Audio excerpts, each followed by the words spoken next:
Alors, l'inflation, comment est-ce que ça marche? Bon, dans la version officielle de notre ministre de Finances, alias auteur, de romans érotiques, C'est temps perdu, c'est la faute à Poupou.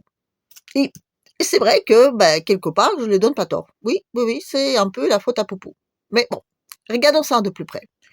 Déjà, l'inflation tout seul, en dehors de Poupou là, d'accord? Prenons un pays, donc, on va dire, qui possède un volume de choses achetables qui correspondrait à une tonne de pommes. Voilà. En face, donc, on a 100 $ avec lesquels donc on peut acheter cette tonne de pommes. Voilà. Donc là, on est équilibré. Imaginons maintenant que sur ces 100 $, ben, sans aucune raison, on en rajoute 30 $ en plus, comme ça, sans augmenter le volume de pommes, hein. Donc du coup, ben, notre volume de pommes, il va maintenant coûter 130 $. Voyez? Vous comprenez le principe? Donc du coup, ben, les prix, ils augmentent. C'est normal. Plus on a de monnaie, plus les prix des choses que eux, ben, n'ont pas augmenté en volume, augmentent par eux-mêmes. D'accord? Et en même temps, donc, ces 130 $, ben, du coup, comme elles correspondent au volume de choses achetables à 100 $, ben, leur prix, enfin, je veux dire, le volume de valeur de l'argent, il baisse aussi. D'accord? Donc, l'argent qui dort sur nos épargnes, là, ben, leur valeur baisse aussi. Parce que maintenant, ben, si on a 130 $ sur un compte, ben, il ne correspond qu'à 100 $. Voilà, c'est un peu le principe de l'inflation. Alors, c'est vrai que l'inflation, parfois, ça peut être sympa parce que les gens disent: «Oui, ben alors, je suis en train de perdre mes sous, je vais les sortir pour aller donc acheter des choses» et ça peut relancer la consommation.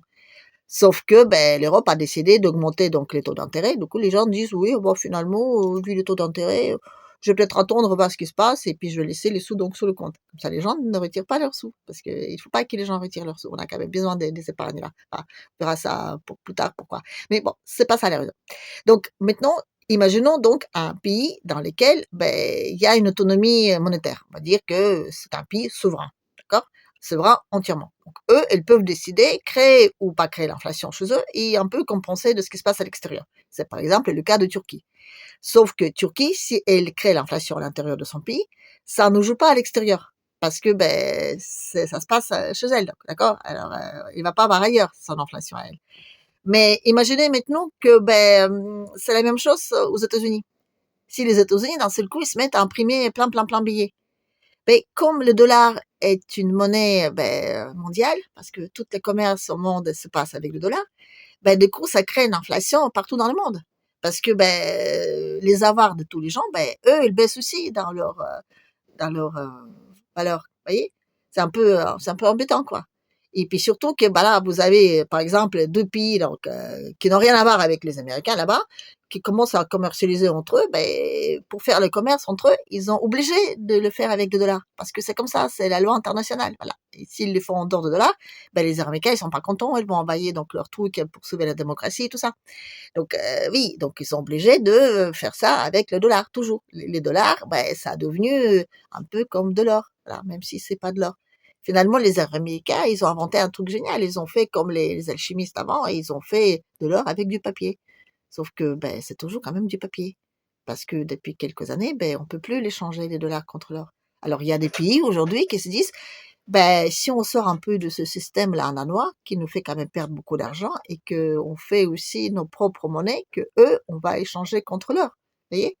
Par exemple, si on fait commerce aujourd'hui avec des yuan, des roupies, des roubles, ben, on peut avoir de l'or à la place. Parce que ces pays-là, un petit peu là, en attendant ce qui se passe, ben, ils ont accumulé de l'or. Les Américains, je sais pas trop, quoi. Voilà. Les Américains, aujourd'hui, ce qu'ils font, ben, ils impriment leurs billets. Et ils les impriment, pourquoi? Ben, c'est là où c'est intéressant. Parce que vous savez, la Russie, là, depuis 30 ans, elle verse, enfin, elle a versé jusqu'alors, avant qu'il y a des sanctions, elle a versé 1 milliard de dollars par jour sur le compte aux États-Unis. Pourquoi? Parce que selon la constitution russe, donc qui a été, qui est toujours de rigueur d'ailleurs, donc qui a été donc mis au point en 1993 par le père de la démocratie russe, donc Yeltsin, qui était donc faite avec de l'aide des grands consultants qui sont venus des États-Unis là, donc vous voyez les mêmes qu'on a aussi chez nous, ceux qui nous aident à faire nos lois, nos constitutions, enfin tout ça. Et donc eux, ils ont composé donc cette constitution, lesquelles obligent les Russes donc de verser des dollars sur un compte aux États-Unis pour, en échange, imprimer la même somme d'argent chez eux. Enfin, je vous explique. Par exemple, je vais vendre, je sais pas, pour 1 milliard de dollars de pétrole. Ce milliard de dollars, donc je vais mettre sur un compte là-bas, donc aux États-Unis. et ça me permet à moi d'imprimer chez moi, en rouble, la même somme d'argent qui correspondrait donc à cette somme-là. Sauf que cette somme-là, je ne peux pas la toucher parce que c'est la garantie même de somme d'argent que je peux posséder chez moi. Ce qui fait que l'argent déposé en Russie, ben c'est enfin aux États-Unis là, c'est un peu comme si c'est un don. C'est comme si la Russie elle offrait aux États-Unis, ben, depuis 30 ans, chaque jour, 30 milliards de dollars. Vous voyez. Et eux, qu'est-ce qu'ils font? Ben, ils le considèrent comme, comme acquis, parce qu'ils savent que les Russes ne peuvent pas toucher. Donc, ils le rentrent en circulation dans leur propre pays. Ouais. Donc, c'est avec ça qu'ils payent leurs fonctionnaires, enfin, leur armée, tout ça. Enfin, finalement, c'est les Russes aujourd'hui, enfin, jusqu'alors, qui subventionnaient les armes qui leur tombaient sur la gueule. Voilà.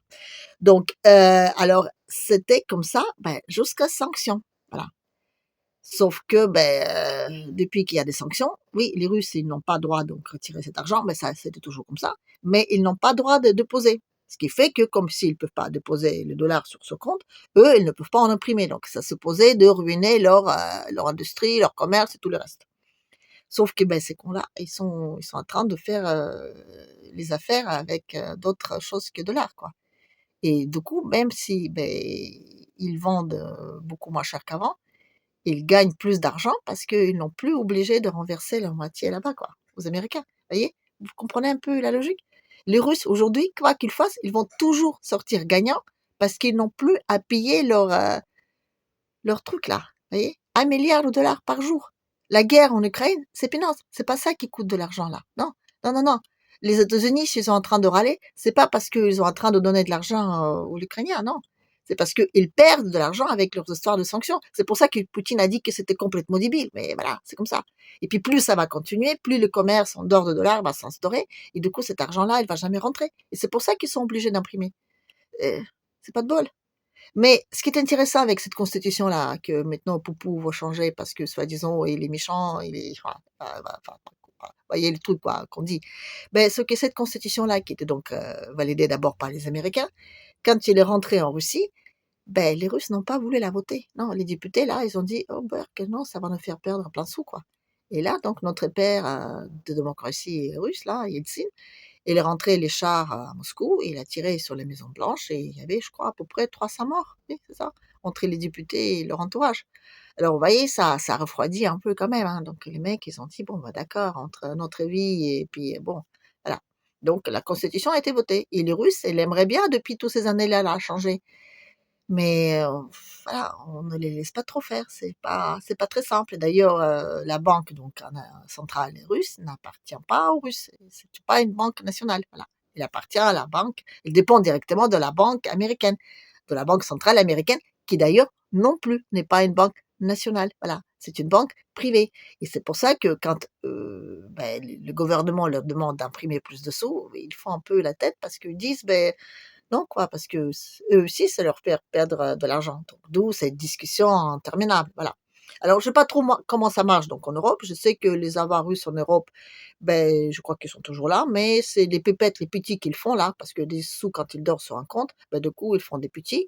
Et je crois que c'est ces petits-là que l'Europe a récupéré. Et ça crée un peu de malaise parce qu'on dit, vous, si vous êtes en train de faire circuler l'argent dans votre industrie, enfin votre fonctionnement qui n'est pas à vous, ben, ça craint quoi. Et là, les Américains, pareil, il y a plus de sous qui rentrent. Oui, il y a plus de sous qui rentrent. Et les Russes, enfin, en même temps, c'est eux qui n'ont pas voulu, quoi. Donc, c'est ça, c'est là. Je suis d'accord avec Poupou, c'est débile, mais c'est comme ça. Les Américains, ils perdent énormément d'argent, mais en plus, c'est même pas sûr que ça va s'arranger avec tous ces conneries-là, parce que maintenant, ils sont en train de s'organiser leur propre truc, là. Avec les Switch là, dont ils étaient virés, on sait même pas ce qui se passe. Avant, les Américains, ils pouvaient tout contrôler, maintenant, ils peuvent même plus. Mais c'est vrai que c'est complètement débile. Mais enfin, en attendant, les Américains, je sais pas comment ils vont faire. Alors, l'idée géniale de siècle, je sais pas ce qu'ils pensent là-bas, ils ont dit, on a qu'à prendre les avoirs russes. Mais les mecs, vous les avez déjà pris. Ils sont déjà dans le système. Donc, si vous allez les prendre, c'est comme si vous allez les réimprimer. Donc, ça reviendra au même, quoi. Donc, il faut pas le faire. Ça va créer une crise mondiale, une inflation mondiale énorme. Tous les pays qui sont là, euh, dans ce système de dollars, ils vont aller hyper mal, voyez. Donc c'est pour ça que les gens en toute vitesse, barzingue, là, ils sont en train de sortir et de rentrer dans les BRICS. parce qu'ils vont couler avec le grand navire là. Et c'est ça qui est dramatique. Et nous, en Europe aujourd'hui, ben, on n'est pas du tout autonome. Enfin, on n'a aucune souveraineté monétaire. La France, s'il avait sa propre monnaie, elle aurait pu compenser, elle aurait pu faire des trucs. Mais non, là, c'est l'Europe qui décide et ils vont imprimer de l'argent et nous, on va se coltiner l'inflation hors pair. Et en plus, avec cette inflation, on va se continuer tout qui va avec. Parce qu'on ne peut ni consommer, ni investir, ni rien. Parce que c'est aussi l'Europe qui décide des taux d'intérêt. Donc, les mecs, enfin, voilà quoi. Ce que je veux dire, l'Europe, c'est pas un super truc là, ces temps-ci, non, pas du tout. C'était une bonne idée, mais là, enfin bon, bref, voilà. Donc, ce que je veux dire, c'est que ben, c'est plus compliqué que ça. Et effectivement, le poupou là, il est un peu responsable de l'inflation qu'on a dans le monde. Pourquoi? Parce que ben, il n'est pas envie de couler. Oui, il n'est pas envie de se faire bouffer tout cru. C'est bête, hein? Mais c'est ce qu'il dit. Il dit, mais moi, tout ce que je veux, c'est qu'on rééquilibre les choses. Mais les Américains ne peuvent pas les rééquilibrer. Parce que s'ils les rééquilibrent, ben, il faudra qu'eux-mêmes, ils se mettent à faire des trucs, quoi, des trucs bien. Alors que jusque-là, ils sont nourris par le monde entier. Et ça, c'est hyper pratique. Au jour au lendemain, comme ça, c'est pas simple, hein. Voilà. Donc, oui, l'inflation, ben, il est un peu la faute à Poupou. Voilà. Donc, je veux bien vous dire à la prochaine, mais là, je vais utiliser la formule consacrée de dire que, voilà, si vous aimez ce que je vous raconte là, comme ça, joyeusement, ben, il faut donc j'aimer, mettre le pouce là, machin, et puis donc, je sais pas, partager pour que les autres personnes peuvent aussi un peu d'écouter mes petites bêtises qui sont parfois pas si bêtes que ça. Voilà, donc maintenant, c'est à la prochaine.